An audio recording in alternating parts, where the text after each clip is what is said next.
I've been involved in a number of major transformations, both inside universities and out. And what I learned from that, and you know, it was a process of learning for me, was number one, it's articulating the beginnings of a vision, you know, indicating where you're coming from, and where you believe the organisation or institution should go. But it's following that by not imposing that, but by going out and talking to the community itself, refining the vision, taking feedback, so that ultimately, and this is my biggest learning, a shared vision is the guaranteed approach for actually a transformation. An imposed vision won't work. So both, as I said, both in universities and outside, I've learned that shared vision is crucial. So it requires a lot of dialogue, it requires a lot of time. But then when the vision is shared, the whole organization moves with it, and you get this coherence. And I think coherence across an institution is critical, but effective transformation works when everyone is aiming in the same direction and moving together. There will always be challenges within that and nuances, but that shared vision is absolutely critical.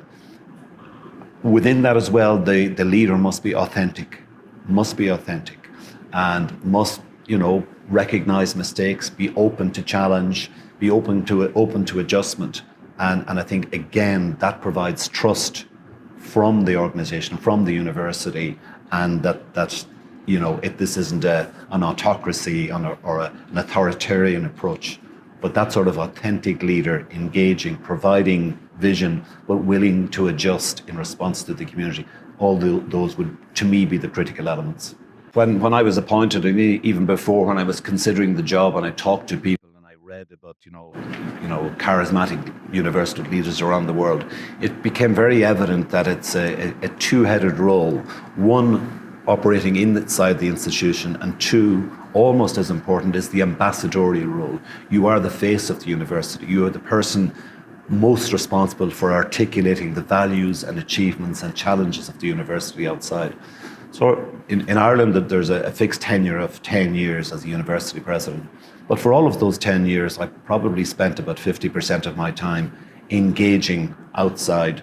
And that means to industry, to communities, to organizations, to government. And, you know, by being out there, one gets recognized, one gets respected if one is behaving appropriately. But it's extremely important for the effectiveness of the university in engaging with all those stakeholders to be that trusted voice that's willing to spend time out there.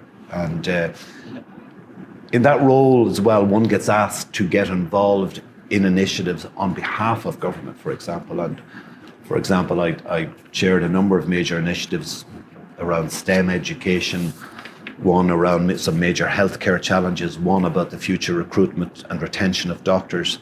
But all of that adds to the credibility, not of the individual, but of the institution. And all the time, by doing that, one is adding value and adding to the reputation of the institution. But it reflects, again, coming back to the values of the institution. If the university articulates that it wants to be an engaged university and add value to society, the greatest ambassador of that is the university president, because that person, he or she, has the highest profile. Yes, I mean, I think the underfunding of universities across the globe is probably operationally the single biggest challenge. And universities are having to become resourceful, resilient, creative, innovative in their approaches. But within that, in terms of finances, diversifying resource streams in the university, it's critically important. So that involves issues like the whole issue of international students, and there are dilemmas there. There are ethical dilemmas in that as well. Issues of philanthropy and engaging with philanthropy, issues of engaging with strategic partners and industrial partners. And within all those, because one is talking about financial resources, there are challenges. But I mean, ultimately, the primary source from most public universities is going to be from governments in most parts of the world. And so that engagement with government and dealing with issues of governance and compliance and creating trust. In many countries, universities aren't trusted with government money. So It is ensuring that that trust exists and continuing to articulate the value added to nations by universities.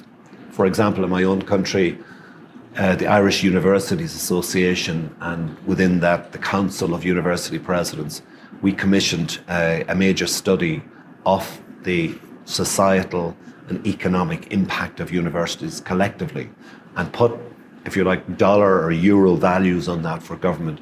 Quite remarkable when one looks at the impact on the nation's economy, the impact on individual graduates in terms of their lifetime earnings and so on and so on, the impact on attracting foreign direct investment into the country, which is a huge impact on the economy. One has to be able to articulate those stories very clearly to government.